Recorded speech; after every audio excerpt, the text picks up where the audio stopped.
नमस्कार साथियों, कुंदन एकेडमी के हिंदी ज्ञान यूट्यूब चैनल में आपका स्वागत है। दोस्तों, आज हम मध्य प्रदेश सामान्य ज्ञान के क्वेश्चन लेकर आए हैं जो कि 15 जनवरी 2022 को पेपर में आए थे। 15 जनवरी 2022 के आए हुए प्रश्नों में एमपी के क्वेश्चन को हम देखने जा रहे हैं। कौन कौन से क्वेश्चन हैं उनका संकलन किया है। आपको आइडिया मिलेगी कि कैसे क्वेश्चन पूछे जा रहे हैं और मैं उनके साथ ही साथ मैं उनके बैकग्राउंड के बारे में बताता चलूँगा। आप देखेंगे और काफ़ी चीज़ें सीखने को मिलेंगी। तो देखेंगे मध्य प्रदेश का मैप भी है, विथ मैप मैं आपको बताऊंगा। तो एक साथ सभी क्वेश्चनों को देखते हैं एक क्रम से। दोस्तों देखेंगे, पहला क्वेश्चन है यहाँ पास। पहला क्वेश्चन है, रानी दुर्गावती की समाधि मध्य प्रदेश में कहाँ है। देखेंगे महत्वपूर्ण है, ये देख सकते हैं बरेला ग्राम जबलपुर में है। आपको पता है कि रानी दुर्गावती की जो समाधि है जबलपुर में बनी हुई है, बरेला ग्राम में, है ना। और यहीं पास जो है तो यही कारण है कि जबलपुर में इनके सम्मान में जो है तो रानी दुर्गावती विश्वविद्यालय भी स्थापित किया गया था। तो महत्वपूर्ण है दोस्तों क्वेश्चन। आगे देखेंगे, अगला क्वेश्चन है, क्षिप्रा किसकी सहायक नदी है।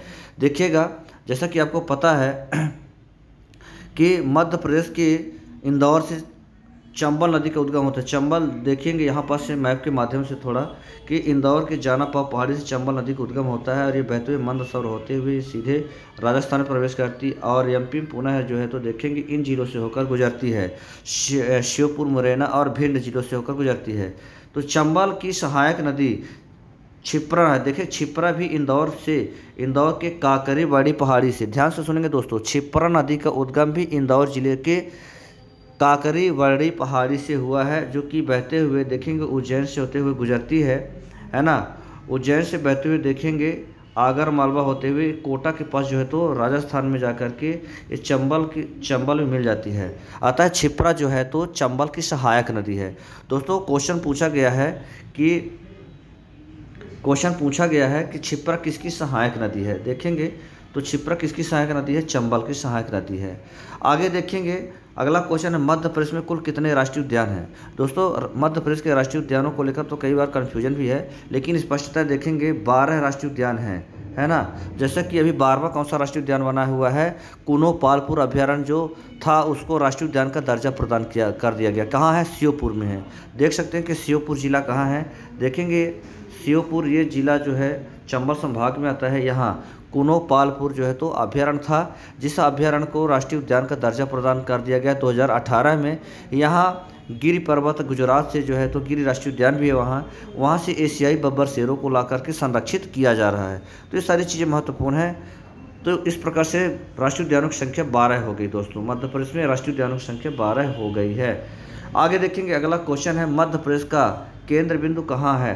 केंद्र बिंदु से संबंधित क्वेश्चन पूछा गया है। मध्य प्रदेश का केंद्र बिंदु क्या है, विदिशा जिला को कहा जाता है। क्या मध्य प्रदेश का केंद्र बिंदु किसे कहा जाता है, विदिशा का।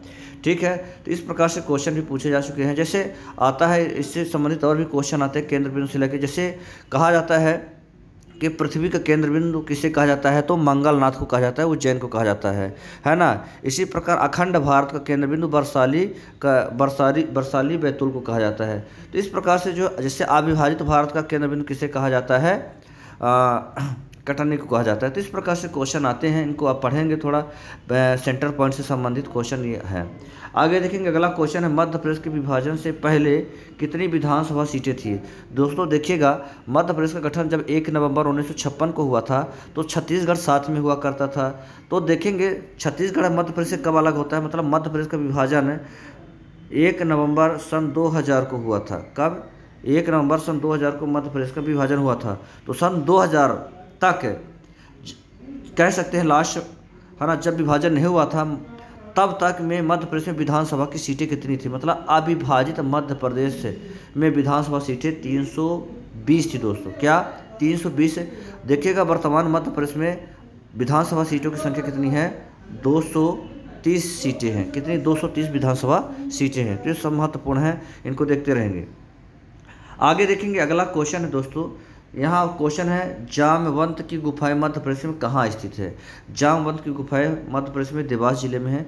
देख सकते हैं मैप के माध्यम से कि देवास कहाँ है।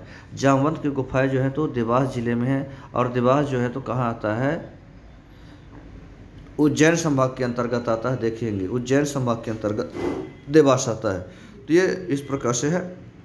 देखिएगा, अगला क्वेश्चन है, अगला क्वेश्चन है दोस्तों, नर्मदा नदी के किनारे कौन सा शहर बसा हुआ है।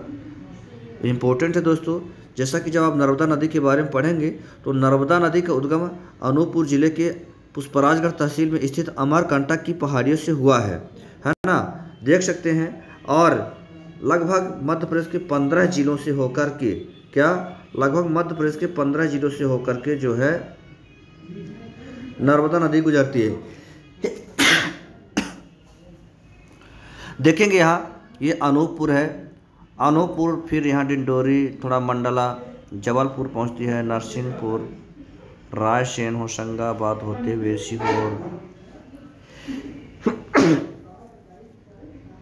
सीहोर।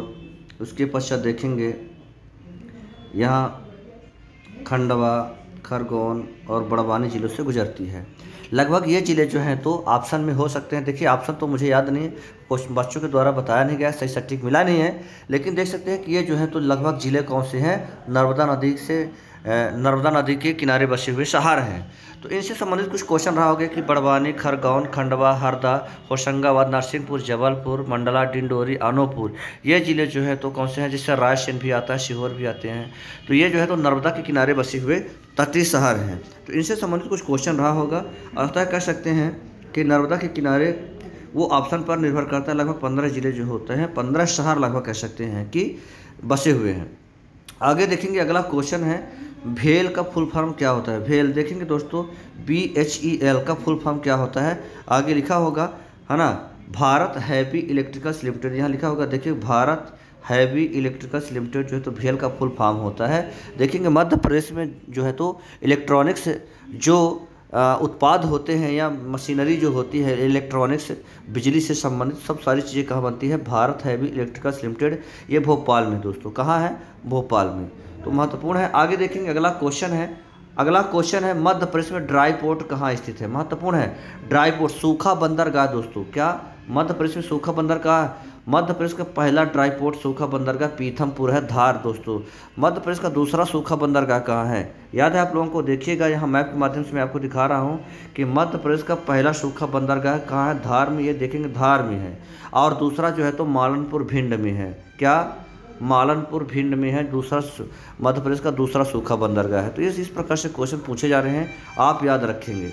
और ऐसे क्वेश्चन दोबारा रिपीट भी हो सकते हैं, तो इनको जरूर पढ़ लेना दोस्तों, क्योंकि कई क्वेश्चन रिपीट भी हो रहे हैं। अगला क्वेश्चन है, मध्य प्रदेश में तांबा उत्पादन कहाँ होता है। मध्य प्रदेश में तांबा का उत्पादन देखेंगे मलाज खंड में होता है, बालाघाट जिले में। कहाँ, मलाज खंड, बालाघाट।